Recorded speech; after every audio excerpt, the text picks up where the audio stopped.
बेसन की रोटी खाएं और ब्लड प्रेशर और शुगर को 2 दिन में नॉर्मल करें। शुगर और ब्लड प्रेशर के मरीजों के लिए नायाब तोहफा।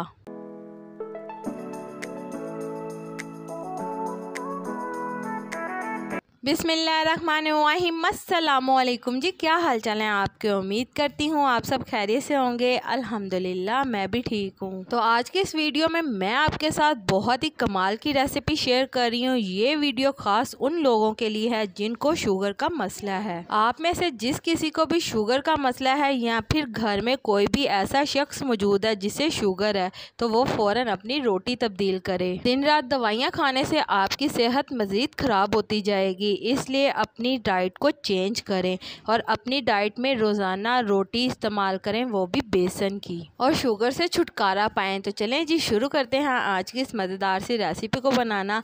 तो इसके लिए यहाँ पे मैंने 2 कप बेसन ले लिए हैं। बेसन को आपने लाजमी छान कर इस्तेमाल करना है। साथ ही हम इसके अंदर 1 कप आटा शामिल करेंगे जो हम घर पर रोटी बनाने के लिए यूज़ करते हैं। तो बेसन की रोटी बनाने के लिए आपने इसकी रेशियो यही रखनी है। अगर आप 2 कप बेसन इस्तेमाल कर रहे हैं तो 1 कप आपने दूसरा आम आटा इस्तेमाल करना है।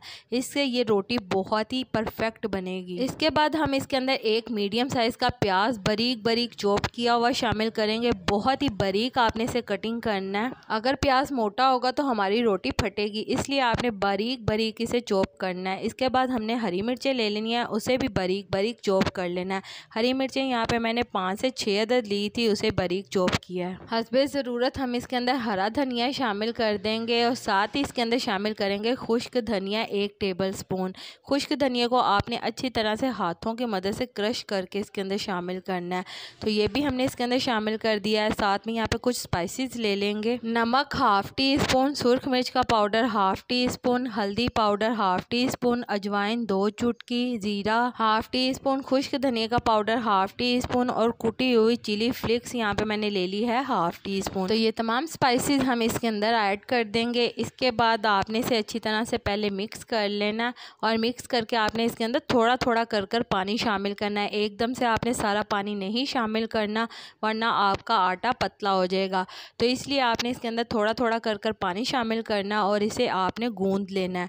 तो यहाँ पे आप देख सकते हैं हमने इसकी डो तैयार कर लिया है। इसके बाद हम इसे मुक्की मार लेंगे ताकि ये स्मूथ हो जाए। तो यहाँ पे इसे स्मूथ कर लेंगे थोड़ा सा और इसके बाद हम इसे रेस्ट देंगे आधे घंटे के लिए। तो चलें जी आधे घंटे के लिए इसे रेस्ट देते हैं। इसके बाद यहाँ पे हम इसकी मज़ेदार सी चटनी तैयार कर लेते हैं, जिसके लिए यहाँ पे मैंने 4 अदद साबुत हरी मिर्चें ले ली हैं, पुदीना हस्बे ज़रूरत, हरा धनिया हस्बे ज़रूरत, ज़ीरा 1/2 टीस्पून, नमक 1/2 टीस्पून। नमक आप अपनी ज़रूरत के मुताबिक कम ज़्यादा कर सकते हैं। तो ये तमाम चीज़ें हम दोरी के अंदर शामिल करेंगे और इसे अच्छी तरह से रगड़ा लगा लेंगे। तो यहाँ पे आप देख सकते हैं कितनी मज़ेदार ये स्मूथ सी चटनी तैयार हो गई है। इसके बाद हम इसके अंदर दही शामिल करेंगे 1 कप, और दही शामिल करने के बाद इसे भी अच्छी तरह से रगड़ा लगा लेंगे। दही हमारी खुद की घर की बनी हुई है। दही बनाने का तरीका भी मैंने आपके साथ शेयर किया, इसकी वीडियो भी मेरे चैनल पर मौजूद है, आप चाहें तो वहाँ से जाकर देख सकते हैं। तो चलें जी यहाँ पे हमारी मज़ेदार सी दही की चटनी तैयार है। तो यहाँ पे हमने आटे को रेस्ट दिया था और आटा भी हमारा तैयार हो गया। इसके बाद हम आटे के पेड़े बना लेंगे। यहाँ पे आप देख सकते हैं कितना स्मूथ आटा हुआ है। यहाँ पे हमने पेड़े तैयार कर लिए हैं। इसके बाद आपने एक पेड़ा ले लेना है। तो पहले आपने इसे हाथों की मदद से फैला लेना है। तो यहाँ पे आप देख सकते हैं इसे अच्छी तरह से आपने फैला के थोड़ा सा बड़ा कर लेना है। इसके बाद यहाँ पे आपने 1 अदद बेलन ले लेना और बेलन की मदद से हम अब इसे फैला लेंगे। तो यहाँ पे आप देख सकते हैं दोनों साइडों से हम इसे अच्छी तरह से फैला लेंगे।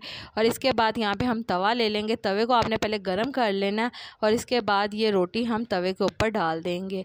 तो यहाँ पे हम एक साइड से जब ये पक जाएगी इसकी हम साइड चेंज कर लेंगे। तो इसके बाद यहाँ पे आपने इसके ऊपर घी लगा देना है।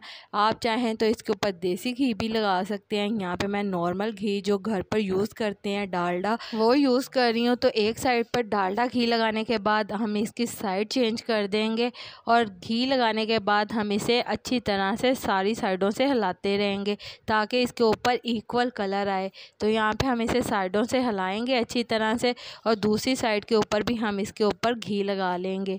तो घी लगाने के बाद अब हमने इसकी साइड चेंज कर लेनी है। तो यहाँ पे आप देख सकते हैं मुसलसल हिलाने की वजह से इसके ऊपर कितना प्यारा साइडों पर कलर आया है। तो आप भी चाहते हैं कि आपके पराठे के ऊपर सारी साइडों पर इक्वल कलर आए, तो आपने पराठे को मुसलसल हिलाते रहना है ताकि इक्वल कलर आए। तो यहाँ पे आप देख सकते हैं कितना मज़ेदार हमारा बेसन का पराठा तैयार हो गया है। शुगर और ब्लड प्रेशर के अफराद के लिए तो ये नायाब तोहफ़ा है। अब आप अपनी डाइट को चेंज करें और रोज़ाना आप नाश्ते में इस पराठे को इस्तेमाल करें, इससे आपकी शुगर कंट्रोल रहेगी। तो इसी के साथ मुझे लाजमी बताइएगा कि मेरे प्यारे प्यारे व्यूवर्स मुझे किस मुल्क और किस शहर से देख रहे हैं, ताकि मैं आपका शुक्रिया अदा कर सकूं। और कमेंट बॉक्स में भी लाजमी बताइएगा कि आपको मेरी आज की बेसन के पराठे की रेसिपी कैसी लगी। और आपका मेरी वीडियो देखने का बहुत बहुत शुक्रिया। तो चलें जी, उम्मीद करती हूँ मेरे प्यारे प्यारे व्यूवर्स को मेरी आज की मज़ेदार सी बेसन की रोटी या फिर मिस्सी रोटी की रेसिपी पसंद आई होगी। अगर पसंद आई है तो मेरी वीडियो को लाइक कर दें, और अगर आप मेरे चैनल पर नए हैं तो काइंडली मेरे चैनल को सब्सक्राइब कर लें, ताकि आने वाली तमाम वीडियो का नोटिफिकेशन आपको बर वक्त मिल सके। अल्लाह ताला आपको बहुत सारी खुशियाँ अता करे, आपके रिज़्क में ढेरों ढेर बरकत अता करे, आपको मक्कातुल मुकर्रमा मदीनातुल मुनव्वरा की हाज़िरी नसीब करे। आमीन सुम्मा आमीन। तो इसी के साथ मुझे भी अपनी दुआओं में याद रखिएगा। मिलती हूँ आपसे एक और मज़ेदार रेसिपी के साथ एक और नई वीडियो में। तब तक के लिए मुझे दीजिए इजाज़त। अल्लाह हाफ़िज़।